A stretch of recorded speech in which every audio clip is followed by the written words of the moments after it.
Namootni hedduun odeeffannee qubee afaan Oromoo qindeessuu keessan himu. Mee waa'ee qindoominaa fi guddina qubee afaan Oromoo kanarraa maal nu ibsuu dandeessan? Ani biyya Misra gaafan jiru wannin arge madrasaa takkaa jira madrasatul alsun jedhanii madrasaa afaanii jechuudha. Achi keessa ka jiru kan akka afaan Amaaraa duuba nun afaan bal'aan biyya keessa jiru akkamitti itti seenuu dhabee jedhee gaafannaan afaan Oromoo qubeen qabu. Afaan qubee qabu malee asin seenuu jedhan. Akkasittan gaachirraa afaan Oromoo kanaaf qubee kaayuu jalqabee karaa hedduu tattaafata guddaa godhe dura afaan Arabaatiin oduun akkatti kanatti jiru Somaaleen afaan isiitiif qubee keesse. Anis qubee isaaniif kana maddii deemetuman qubee kaaya afaan Oromootiif. Qubee afaan Oromoo sana. Manaatu godhe. Amma namootu itti fayyadama. Isin duraas fuulli rabbiitti haa tolu hayyuun Oromoo warri akka Sheekh Bakrii Saphaloo faanis qubee afaan Oromoo tan ammaa tanarraa xiqqoo addaa tolchanii guddina afaan Oromootiif gumaachuun isaanii ni yaadatama. Ta'ii isaan tolchan san fa'aa olaaltanii? Laaleen jira isaanillee erganii jirani. Ta'ii isaanii sun kompiitara godhuu fi waan haala kaatibaa tolchuu fi kan waa hedduutti haajamti. Nuti oguma garteetiin jirtu sana akkatti dalagatuu dandeenyu sanii san afaan laatiin irraa tolche ani qubee afaan Oromoo jedhe. Akkasitti qubee sanii waa hedduu katabuu barreessuu keessattuu tafsiira Qur'aanaa kan raadiyoo nama qilchoo irraa gallachisu san harfi Oromoodha. Saniin fura afaan Oromoo kan jedhu katabeen jira.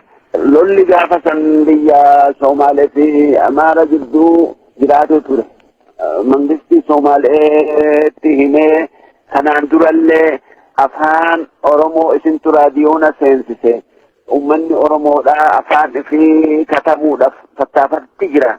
Mee kitaaba furaa afaan Oromoo jiru kanin an tolche kana muxabbaadha ol ergaan jeen biyya sanitti. Akkasitti tabba'anii biyya Itoophiyaatti Hararitti ol ergan. Haa ta'u kitaaba furaa afaan Oromoo jiru. Agarraan Oromoo dhaga'ullee feenu. Oromoo nuti dirree waraana finne asitti Maqdishoo keessatti Sheekh Rashaad jiraachisa. Akka kitaaba san gubdanii nama allafellee nu ajjeeftan. Idda duubaan waraane jedhanii Ziyaaditti himan. Yoo kitaaba san gubuu baattee nama san ajjeesuu baatte ashkarri kiyya ati deemi lo'anii na himani. Duuba waan askara kiyya lola dhaab akkamitti itti na seensiftan jedhee natti erge.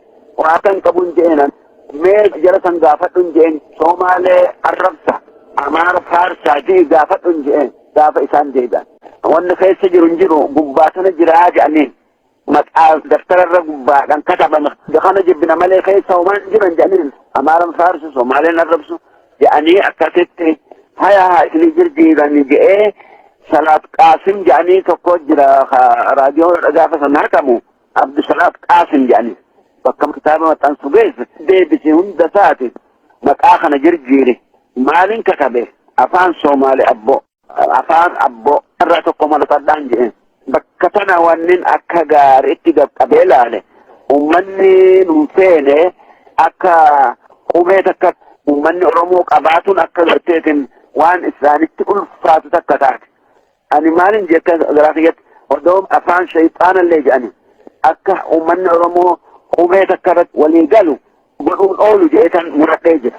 Duuba Abdusalaat Qaasim maqaa lamaanirraa maqaa Somaalee irraa darbee afaan abboo jedhe akkasitti furaa afaan abbootti jirjiiran. Fuunee bakka kitaaba maxxansututti deebifne warri ma'aa san keessa dalagu kitaabni itti maxxanfame alaa kana irraa buqqifataniiti ni bareeda. Habiraa itti tolchan.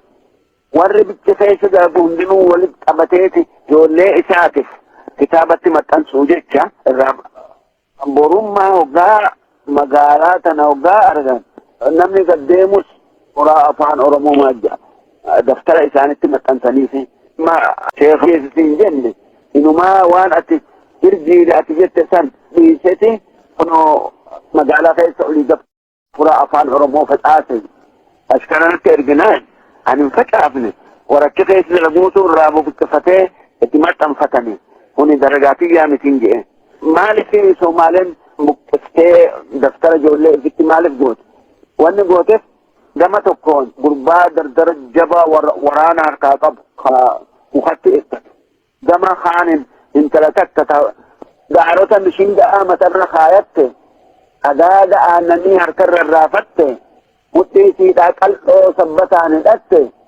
حلالا سيلالن إجيتو بولل تجدو قربان سن در تيچخناتو بروغا اسمي جندا سيدا خيس دينتو أرجي أكنت هوي في بر دينو قال أكن لالن انت لغو سومالي كناف جتگا سومالي جالتين هم دولينجان أكنت مكان أرمو هم فيساها فيچو كان كناجتش وقال نيكاتم دعوغي الحمد لله أما أظن إن دا قلبي تكان الدعاء تبديه ثم الأبو وصو يتشا فرا أفان أبو خنا خين يعني جبهان أبو دا فوتت مكهون دا جيتت فتاسا مكهون دا هاتاتو مقاجر جيرون كن هدو أمتا خين آرسي هدو أرمو آرسي مكهون دا أكمت سومالي مقا خين اللي جرجيرتي تكي خين اللي جرجيرو فدينتي يعني هدو دبتني هاتاتو وأن ربين جئن أولمو حرفي كان بري باسون أكمن أفان أرمو خان راديونا سينسيسي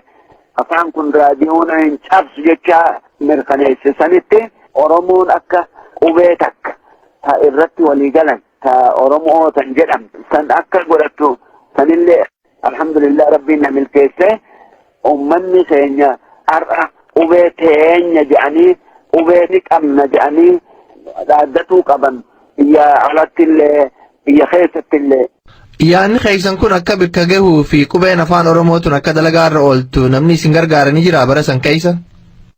Gurbaa tokko inni baabile warra jaarraa wajji hidhame akaadimiyaa Somaalee keessatti waan afaan Somaalee beekuuf jecha baabile inni nama Oromootiin naa katabachi afaan keenya kanaan kitaabanan allafe kana sena xabbaa akkasitti na gargaara waan katabbii kanaan.